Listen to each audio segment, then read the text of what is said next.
Kemudian ini bukan sidang pembuktian ijazah, teman-teman ya. Bukan sidang pembuktian ijazah. Ya, ijazah ini hanya menjadi sebuah dokumen yang melengkapi menjadi bukti apakah saya memang mencemarkan nama baik atau saya melakukan fitnah atau saya betul-betul melakukan manipulasi terhadap dokumen yang sama sekali belum pernah saya pegang. Karena apa? Karena yang saya jadikan sebagai bahan kajian itu adalah benda digital yang beredar di internet. Ini supaya tahu, yang beredar sejak tanggal 1 April 2025 yang diupload oleh orang bernama Dian Sandi.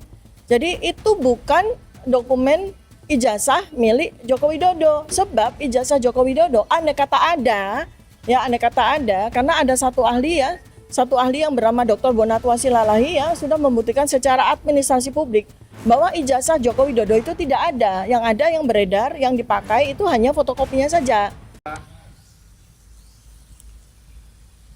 Bismillahirrahmanirrahim. Assalamualaikum warahmatullahi wabarakatuh. Waalaikumsalam warahmatullahi wabarakatuh. Hasbunallah wa ni'mal wakil, ni'mal maula wa ni'man nasyir, la haula wa la quwata illa billahil aliyil azim. Hari ini, hari Senin, tanggal 13 Juli 2026, saya didampingi oleh sebagian dari tim advokat, tim TPDT, tim pembela Dr. Tifa. Sebelah kiri saya adalah advokat Dedi Suardadi, sebelah kanan saya advokat Burhanuddin Suralaga, sebelah kanan saya lagi adalah advokat Ridwan Rahman. Dan kami saat ini menunaikan kewajiban untuk melakukan wajib lapor. Ini yang ketiga di Kejaksaan Negeri Jakarta Selatan. Dan bersama dengan itu kami juga sudah menerima surat undangan untuk sidang. Minta tolong bacakan. Ya, surat panggilan sidang. Yang ketiga ya, yang sesuai dengan surat itu tanggal 16 Juli 2026 hari Kamis pukul 9 ya.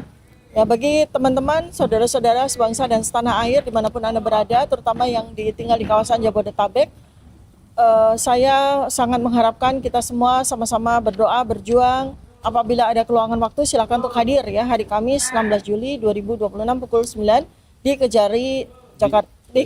di Pengadilan Negeri Jakarta Timur ya.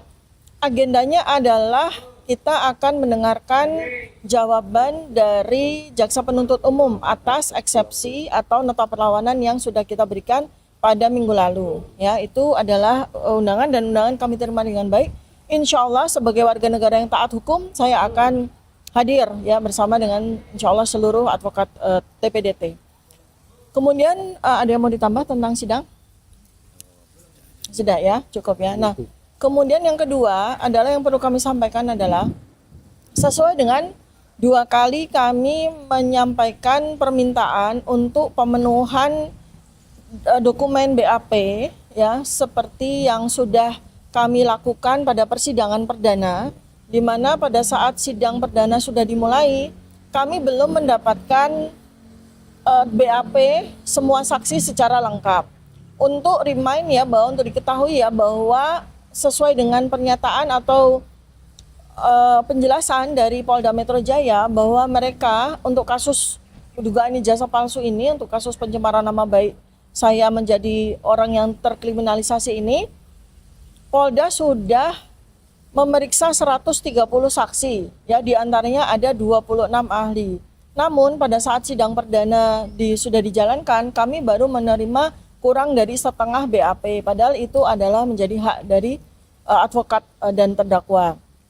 Nah, oleh karena itu maka kami melakukan protes ya pada saat itu dan kemudian sudah dipenuhi ya. Untuk yang kedua sudah dipenuhi.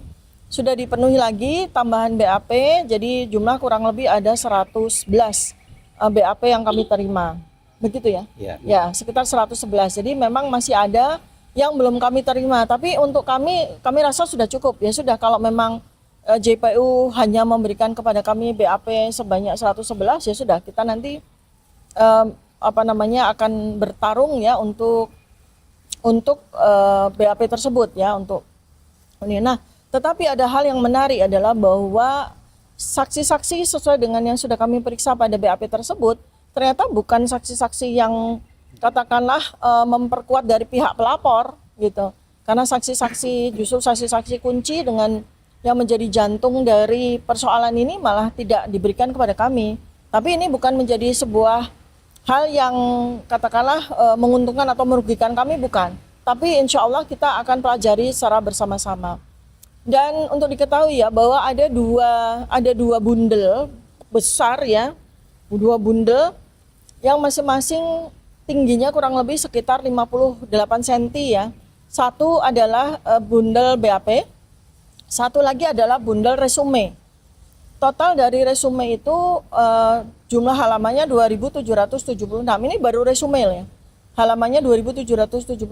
Artinya secara teoritis BAP-nya berarti bisa saja 4 sampai 5 kali lipat dari resume tersebut. Tetapi nyatanya yang kami terima itu kurang lebih tingginya sama, sekitar 50-an cm. Berarti ada banyak BAP yang tidak kami terima. Tapi itu nggak ada masalah buat kita ya Pak. Yeah. Ya para advokat semua ya, tidak ada masalah buat kita. Kita akan bertarung habis-habisan di persidangan untuk apa? Bukan untuk memenangkan saya, bukan. Tetapi kita berjuang untuk memenangkan keadilan dan kebenaran. Ya.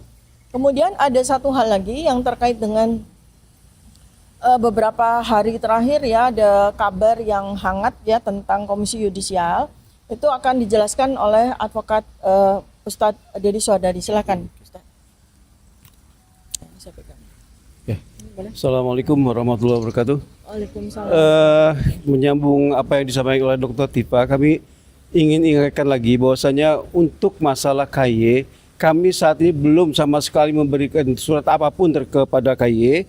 Karena apa? Untuk menyikapi KY itu kami masih ingin melakukan suatu dimusyawarahkan dulu secara internal kami. Insya Allah mungkin dalam 1-2 hari ini kami akan baru dapatkan dan nanti kami akan beritahukan lebih lanjut lagi. Ya.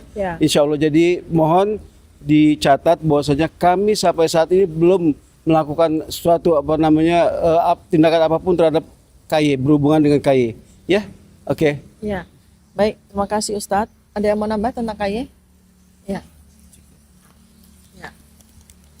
Kan bahwa kita mau rapat. Ya, bahwa di kabar yang berita di media sosial itu bukan dari pihak tim lawyer kita. Tim lawyer kami sampai hari ini belum melakukan tindakan apapun dan belum mengambil sikap apapun terhadap KY karena persidangan masih berjalan dengan baik, ya, masih fair menurut kami ya sikap hakim. Jadi dalam 2 hari ini kemungkinan 2 atau 3 hari kami baru setelah persidangan berikut akan mengkaji jalannya persidangan, apakah perlu kami membuat surat ke KY atau tidak, ya seperti itu aja dulu ya. Terima kasih. Jadi teman-teman semuanya, masyarakat Indonesia supaya clear ya bahwa tim TPDT sampai dengan hari ini belum melakukan tindakan apapun terkait dengan KY. Jadi masih kami kaji dan sejauh ini sidang sudah berjalan baik ya, sudah berjalan baik.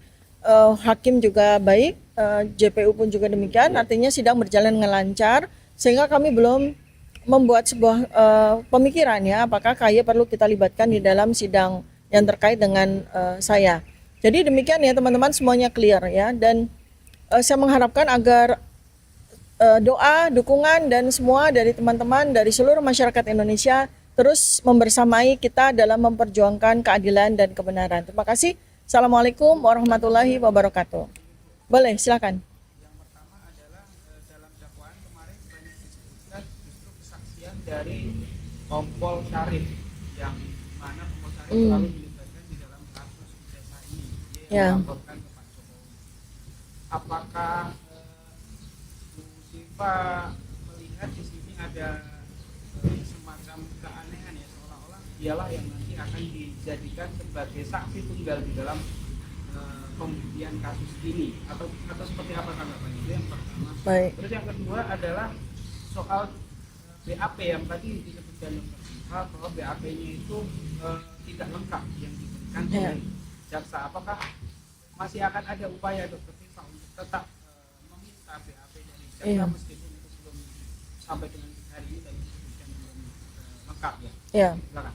Baik, terima kasih. Jadi atas pertanyaan pertama itu nama Kompol Syarif ya itu muncul pada surat dakwaan itu juga membuat kami semua terkejut ya, karena pada masa 1 tahun sudah kita jalani, mulai dari saya menjadi saksi, kemudian sampai menjadi tersangka, itu sama sekali nama tersebut tidak pernah dimunculkan oleh Polda Metro Jaya.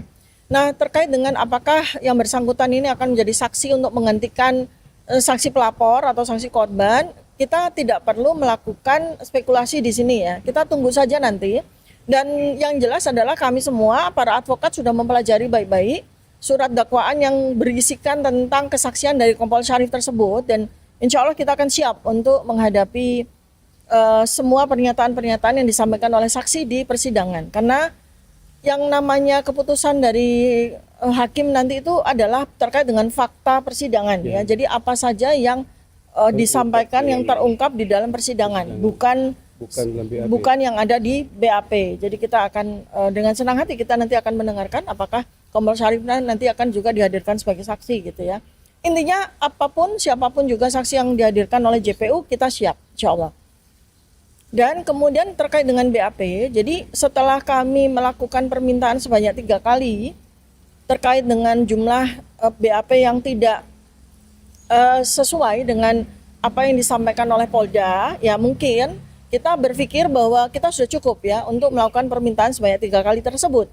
Nah, mungkin ada pertimbangan-pertimbangan tertentu dari Kejaksaan, dari JPU untuk tidak menggunakan BAP yang dibuat oleh Polda.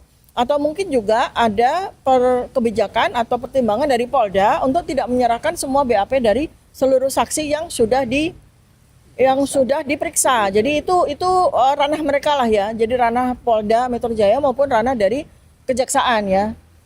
Setelah kami melakukan permintaan sebanyak 3 kali, kami rasa sudah cukup ya. Dan insya Allah kami akan siap untuk mempelajari semua BAP yang ada dan seluruhnya akan kami jadikan sebagai fakta persidangan nanti.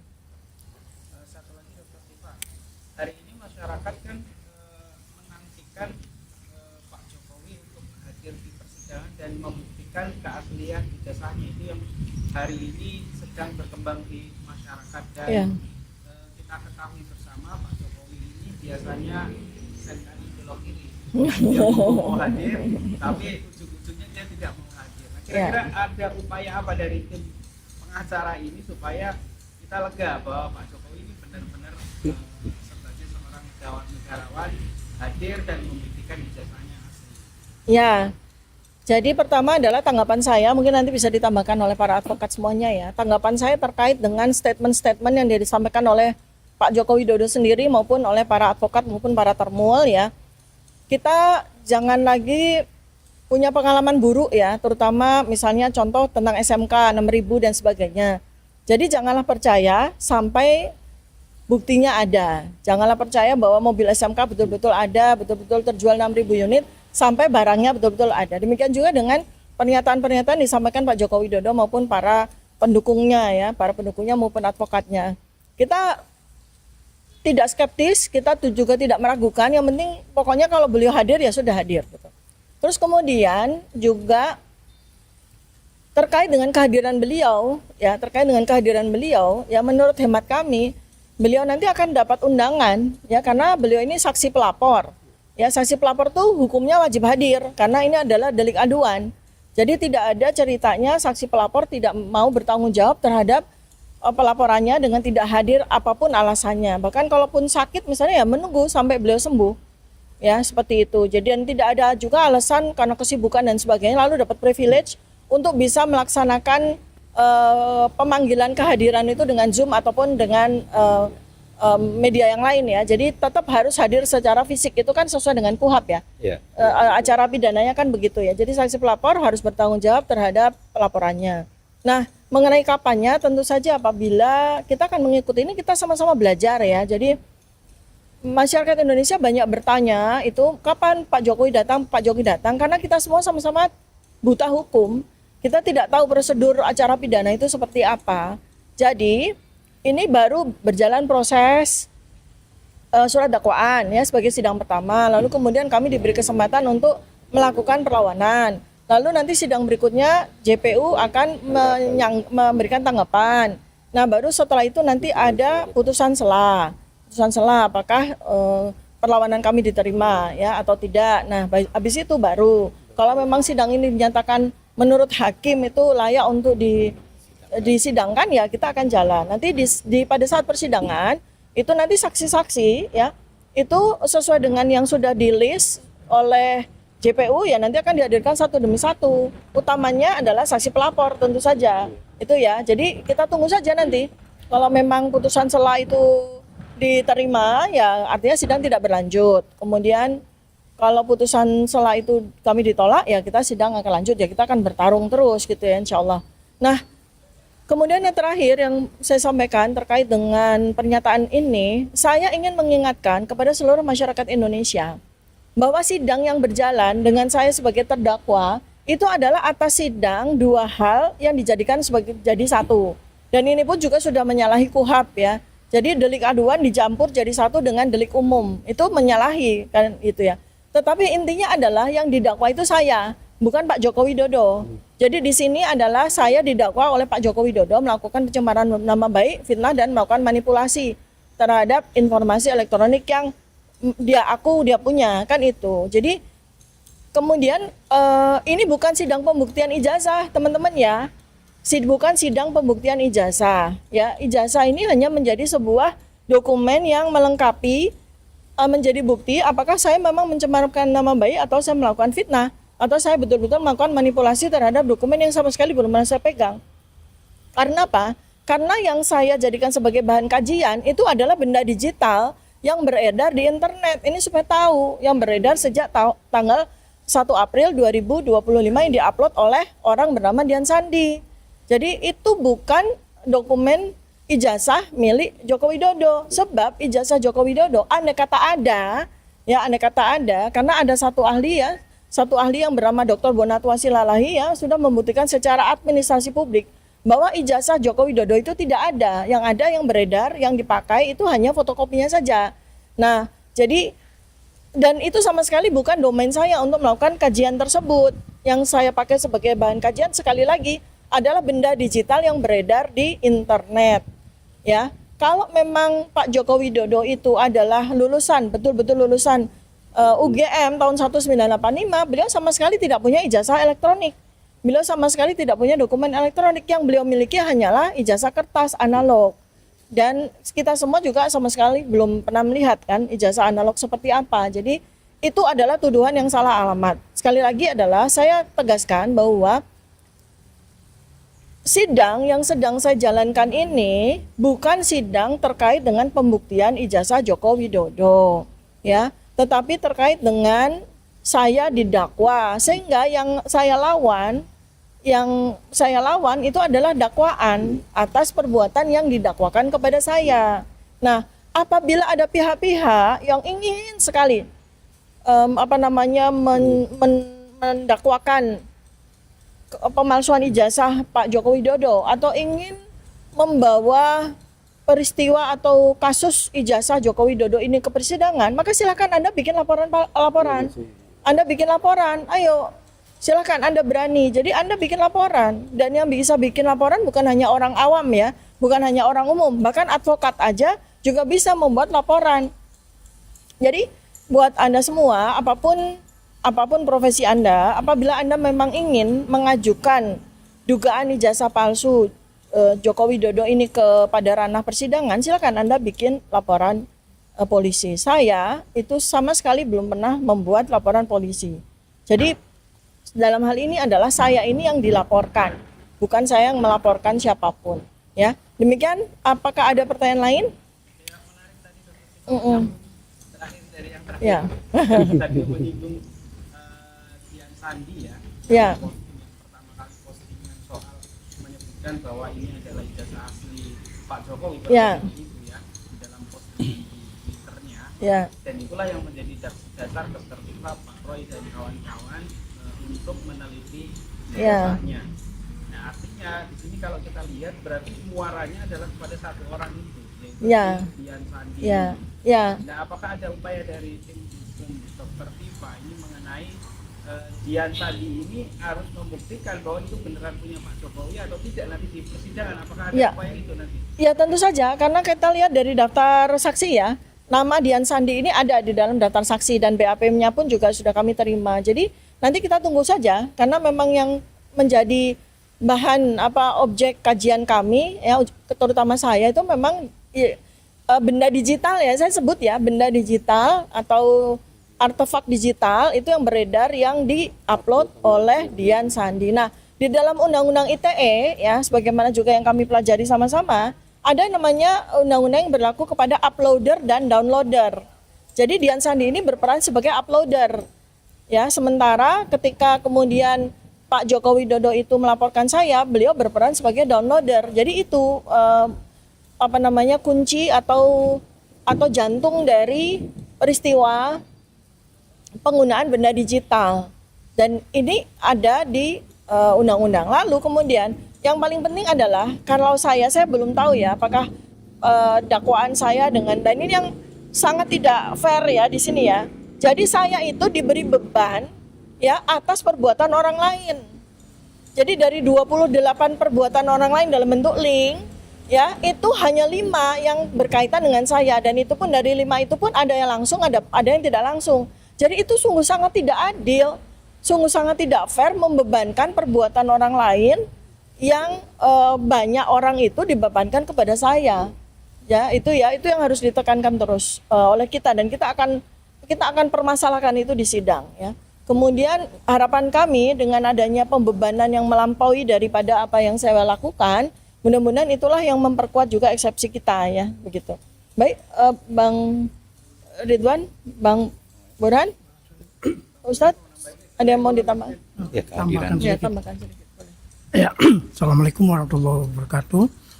Kami sebagai advokat soal kehadiran Pak Jokowi itu sebenarnya kalau dia seorang negarawan sudah hadirlah untuk melihat perkembangan barangkali. Tapi yang jelas waktu saat kesaksian seorang pelapor itu wajib. Kalau tidak hadir pun mungkin pihak hakim akan mengambil keputusan, dan itu barangkali bisa dijemput barangkali. Mungkin itu aja dari advokat. Makasih. Bang Burhan? Ya. Ustadz, ada yang mau ditambah? Oke. Untuk Pak Jokowi, saatnya sekarang Anda buktikan bahwasanya Anda itu seorang negarawan sejati. Datangi sidang Dr. Tifa nanti setelah ada panggilan dari Pengadilan Negeri Jakarta Timur. Ya, kami tunggu ya Pak. Oke. Assalamualaikum warahmatullahi wabarakatuh. Waalaikumsalam warahmatullahi wabarakatuh. Ya, baik, terima kasih. Mudah-mudahan bermanfaat. Assalamualaikum warahmatullahi wabarakatuh. Assalamualaikum.